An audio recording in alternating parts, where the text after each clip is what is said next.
मैंने पहले भी आपसे कहा था कि चुनावी जुमलों के बारे में तो हम सब ने बहुत सुना है, लेकिन केजरीवाल जी तो एक नई हवा लेकर आए हैं चुनावी छलावों की। और ये वो केजरीवाल जी है, ये वो आम आदमी पार्टी की सरकार है जिसने 17 महीनों से ना इमामों को वेतन दिया, ना मौलवियों को वेतन दिया। और जब वो पहुंचे उनके घर पर प्रदर्शन करने के लिए, तो उस समस्या का निदान करने की चेष्टा नहीं करी। हाँ, जैसे होता ना स्लाइट ऑफ हैंड, एक घुम्मन घेरी, आपकी दृष्टि कहीं और मोड़ देते हैं। एक नई तरह की अपीजमेंट की राजनीति अरविंद केजरीवाल करने लगे हैं, जिसका नाम है अरविंद अपीजमेंट। ये तुष्टिकरण की राजनीति है, जहां पर उन्होंने कह दिया कि वो पुजारियों को और ग्रंथियों को वेतन देंगे। मैं पूछना चाहती हूं कि जब मौलवी आपके यहां पर पहुंचे थे, तब तो इन्होंने जवाब में ये कह दिया था कि भाई ये वेतन नहीं है, ऑनरेरियम है। ऑनरेरियम है, इसलिए अगर मेरे पास पैसा होगा तभी तो मैं दूंगा। तो मैं पूछना चाहती हूं कि केजरीवाल जी, सरकार आपकी है, आजकल तो कोई भी मॉडल कोड ऑफ कॉन्डक्ट नहीं लगा, तो आप चुनाव की प्रतीक्षा क्यों कर रहे हैं? एक दशक तक आपने ना पुजारियों का सम्मान करा, ना धर्म स्थलों का सम्मान करा, ना ग्रंथियों का सम्मान करा।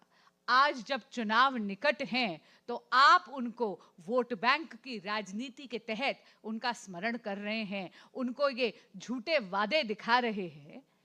आपकी तो सरकार है, आप क्यों नहीं कहते आतिशी जी को आज ही कैबिनेट नोट में सैंक्शन करवाइए, प्रस्तावित करवाइए, क्यों रुक रहे हैं? मैं पूछना चाहती हूं, मीटिंग बुलाइए, महिलाओं को जो सम्मान देने की आप घोषणा करते रहते हैं, पंजाब में भी आपने यही वादा करा था, लेकिन पंजाब की बहनें आज तक एक एक पाई के लिए तरस रही हैं। वहां पर भी आपने वादा पूरा नहीं करा। यहां भरी ठंड में बहनों के साथ आप रजिस्ट्रेशन का बहाना लेकर उनका पर्सनल डेटा ले रहे हैं। लाइए ना, वो योजना अभी लागू करिए। संजीवनी योजना की आप बात करते हैं, आप ही की दिल्ली की सरकार के अफसर नोटिफिकेशन निकालते कि संजीवनी नाम की कोई योजना नहीं है बड़े बुजुर्गों के लिए।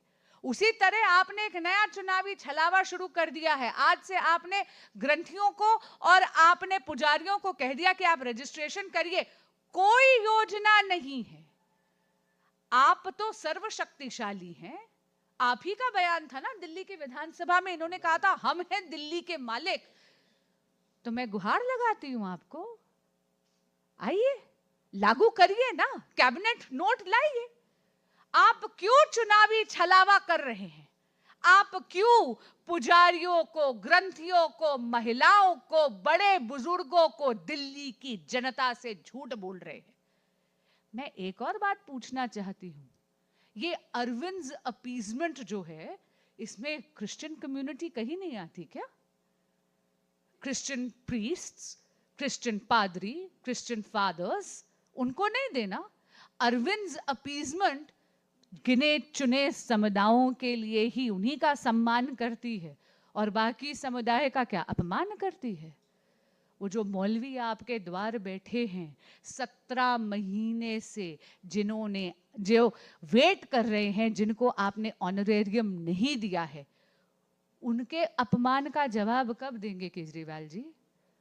जो क्रिश्चियन प्रीस्ट, पादरियों को आपने सम्मान के दायरे से बाहर रखा है, उनके अपमान का जवाब कब देंगे केजरीवाल जी? और ये जो झूठ आप पुजारियों से और ग्रंथियों से कह रहे हैं, जिनको आपने कहा था, मौलवियों को आपने कहा था कि हम देंगे, 10,000 से 18,000 बढ़ाया था, उनके लिए जो योजना लाई थी वो तो आज तक एक पैसा नहीं दिया, 17 महीने से 1 रुपया नहीं दिया। नए लोगों को छलावे में और लेकर आ रहे हैं। कुछ नहीं, अरविंद अपीजमेंट का गुरु मंत्र बता देती हूं आपको। विद्यालय का करा था वादा, मदरालय का जाल बिछाया। विद्यालय का करा वादा और मदिरालय का जाल बिछाया, चुनाव निकट आया तो केजरीवाल जी को देवालय याद आया।